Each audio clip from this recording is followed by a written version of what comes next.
रहीम, अस्सलाम वालेकुम नाज़रीन, आप यूट्यूब चैनल देख रहे हैं। मैं इमरान खान हूँ।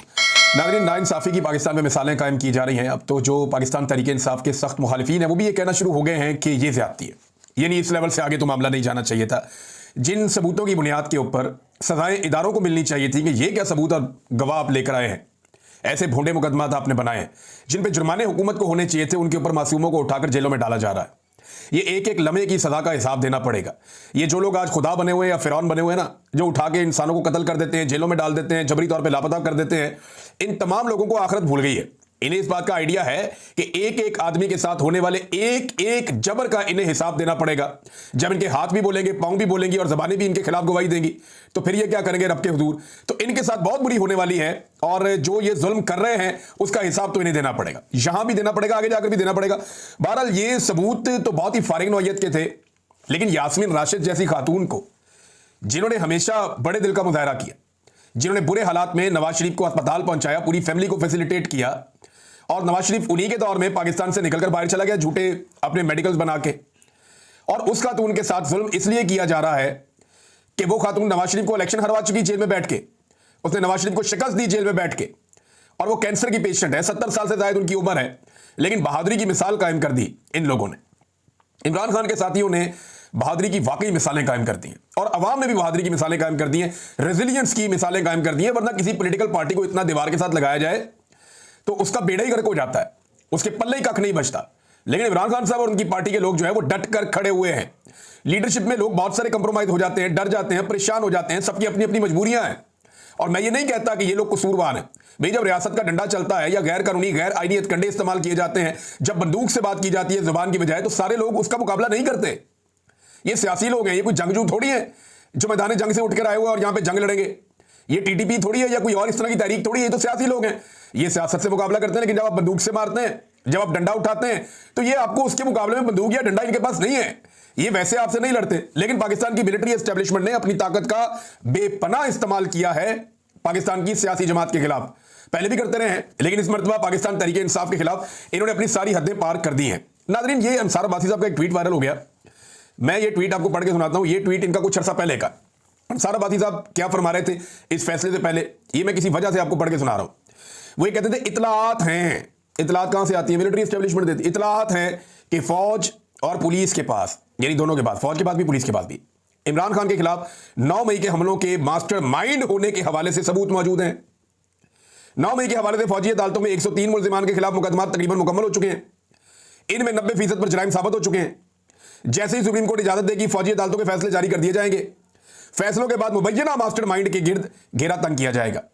कोशिश है कि इन वाकयात में शामिल अफराद को निशाने इबरत बनाया जाए। अंसार अब्बासी, फौज और पुलिस के पास सबूत है, अंसार अब्बासी साहब ने दावा किया था। एक्चुअली उनका नहीं है, मिलिट्री एस्टेब्लिशमेंट का दावा है। फौज अपने लोगों के जरिए से, या जिन लोगों को वो सहाफी समझते हैं या जिनको वो समझते हैं वो उनके करीब हैं, उनके जरिए से वो ये खबरें दे रही है और उन्हें बता रही है कि ये खबर दे दो, हमारे पास ये भी है, ये भी है, ये भी है, लेकिन वो चीजें कभी दिखाई नहीं।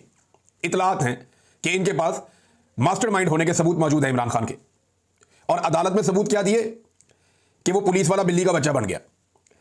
अदालत में सबूत क्या दिए कि एक पुलिस वाला मेज के नीचे छुप गया, एक सोफे के नीचे छुप गया। आप अंदाजा करें कि इन भोंडे सबूतों के ऊपर, और इनकी बात कर रही थी मिलिट्री एस्टेब्लिशमेंट के, उनके पास सबूत हैं। यानी इन्हें कानून का पता भी है या इनके दिमाग फारग हैं, मोटी खोपड़ी है, इन्हें पता ही नहीं चलता। आप अंदाजा करें कि एक जहां बिल्ली का बच्चा नहीं छुप सकता, वहां पे एक पुलिस वाला छुपा दिया, और एक सोफे के नीचे छुपा दिया, एक टेबल के नीचे छुपा दिया, और ये वो सबूत है जिनकी बुनियाद के ऊपर अदालत में सजा दिलवा दी, और ये वो सबूत है जिनकी बुनियाद के ऊपर फौजी अदालत भी सजा देगी, ये भी क्लेम किया गया। फारग तरीन सबूत हैं ये। अगर किसी भी इंसाफ पसंद जज के सामने ये मामला गए, जो अल्लाह से डरता होगा और एस्टेब्लिशमेंट से नहीं डरेगा, तो मैं आपको लिख कर देने के लिए तैयार हूं कि ये केस, ये जितने भी 9 मई के केस हैं, ये 2 दिन नहीं ठहर सकते। ये चंद घंटों की समात की मार है, ये सारे के सारे उड़ जाएंगे। इसमें इतने ज्यादा लकूनाज और इतनी ज्यादा खराबियां हैं। ये मुकदमा रियासत ने किए जनाब, सिर्फ और सिर्फ इमरान खान को नीचा दिखाने के लिए। मैं अभी एक सहाफी को सुन रहा था, वो कह रहे थे इससे पहले एस्टेब्लिशमेंट ना नफरत करती थी सियासतदानों से, अब डरती है। पुराने सियासतदानों से ये नफरत किया करते थे, अब सियासतदानों से ये डरते हैं। इमरान खान ने इनके दिल में डर पैदा कर दिया। एस्टेब्लिशमेंट डर गई है इमरान खान से, और उन्हें डरना ही चाहिए, क्योंकि इनके पीछे पाकिस्तान तहरीक इंसाफ के अवाम खड़े हैं, बहुत बड़ी तादाद में पाकिस्तानी इमरान खान के पीछे खड़े हैं। हाँ, लेकिन ये नाइंसाफी कब बंद होगी, वो पाकिस्तानियों ने फैसला करना। यानी वो इमरान खान के पीछे तो खड़े हैं, आप वोटिंग करवा लें तो 80-90% लोग इमरान खान के साथ खड़े हो जाते हैं। जहां जाते हैं आपको दूसरी पार्टी का बंदा ही नहीं मिलता। लोग इमरान खान को वाइज ऑप्शन के तौर पे देख रहे हैं, लेकिन क्या वो लोग संजीदगी से अपनी फिजिकल एफर्ट कर रहे हैं? तो अभी तक नहीं कर रहे। जिस वक्त ये लोग बाहर आए और उन्होंने मामला अपने हाथ में ले लिए, इनकलाब पूरी दुनिया में आता है, मुस्लिम मुल्कों में आता रहता है, पुरअमन एहतजाज सबका हक है। जिस दिन अवाम का डंडा चलाना, ये सारी एस्टेब्लिशमेंट जो है ना, ये आपको 10 मिनट के अंदर आपको जमीन पे घुटनों के बल बैठी हुई आपको नजर आएगी। इनकी औकात ही नहीं है अवाम का सामना करने की। सिर्फ अवाम अभी तक इज्तिमाई तौर पर कोई फैसला करने में कामयाब नहीं हुई। जिस दिन हो गया उस दिन खेल खत्म हो गया। नाज़रीन, ये रिचर्ड ग्रेनल के साथ मुलाकात हुई इमरान खान साहब के बेटों की। उसमें एक ट्वीट जो है वो रिचर्ड ग्रेनल ने की और उसके बाद एक ट्वीट इमरान खान साहब के बेटे ने की। पहले रिचर्ड ने क्या कहा जरा वो देख लें। Welcome to California my friends, आपको कैलिफोर्निया में खुशामदीद। I love hanging out with you today, आपके साथ आज मुझे अच्छा लगा मिलके। Salman and Qasim Khan, you must stay strong, आपको मजबूत रहना होगा। इमरान खान के बेटों को उन्होंने कहा। There are millions of people around the world who are sick of political persecution. अब इसको जरा समझे आप, वो ये कह रहे हैं कि दुनिया में लाखों करोड़ों ऐसे लोग हैं जो सियासी इंतकाम का निशाना बन रहे हैं या उससे परेशान हैं। यू आर नॉट अलोन, आप तनहा नहीं हैं। अब इस ट्वीट का आप जो मर्जी मतलब निकाल लें। देखिए, डोनाल्ड ट्रंप ने फील्ड मार्शल से मुलाकात के बाद पाकिस्तान के हवाले से कुछ अलग फैसले किए। उन्हें मादनियात मिल जाएंगी, इसराइल को तस्लीम करने वाला मामला है अब्राहम अकॉर्ड वाला, और वो आपके वज़रा आजकल बहुत छलांगे मार रहे हैं कि जनाब ये हमें कर गुजरना चाहिए। तो बहुत सारी चीजें जो पाइपलाइन में हैं, जो फील्ड मार्शल दे सकते हैं अमेरिका को, कोई पॉलिटिकल लीडर नहीं दे सकता। क्योंकि फील्ड मार्शल ने इलेक्शन तो लड़ना नहीं है, डंडे के बल पे बैठना है, तो वो जो भी कर सकता है करना चाहेगा, लेकिन सियासतदान नहीं कर पाएगा। उसने जाके पब्लिक से वोट मांगना है, फील्ड मार्शल ने पब्लिक से वोट थोड़ी मांगना, उसने तो पब्लिक को डंडे मारने हैं। तो ये फर्क तो रहता है, ये फर्क रहता है।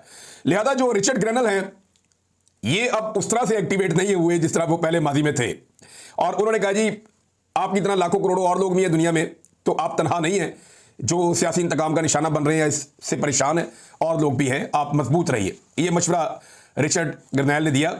उसके बाद कासिम खान का ट्वीट पढ़ते हैं। कासिम खान ने कहा कि हमारे वालिद इस मुल्क के लिए सब कुछ कुर्बान कर दिया, अपनी राहत, सुकून और सलामती छोड़कर पाकिस्तान के मुस्तकबिल की खातिर जद्दोजहद की। आज वो खामोश कर दिए गए हैं, अजियत में हैं, कैद में हैं, और हमसे मुकम्मल तौर पर जुदा कर दिए गए हैं, राब्ते मुनक़ता हो गए। जब से हमें शऊर आया है, उन्होंने मुझे और मेरे भाई को सिखाया कि करप्ट हुकूमत कितनी तबाहकुन हो सकती है। आज उन्हें इसी जुर्म का इल्ज़ाम दिया जाना एक सफाक और नाकाबिले बर्दाश्त सितम ज़रीफ़ी है। वो कह रहे हैं जी मेरा वालिद खुद करप्शन के खिलाफ सारी ज़िंदगी लड़ता रहा और उसी के ऊपर करप्शन के मुकदमात बना दिए, ये बड़ा जुल्म है, सितम ज़रीफ़ी है।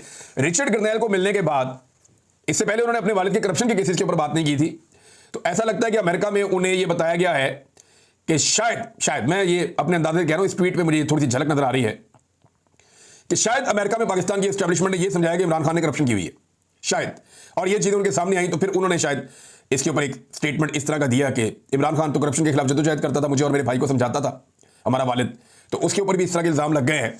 तो ये एक सफाक और नाकाबिले बर्दाश्त सितम ज़रीफ़ी है, एक जुल्म है, ये उन्होंने कहा।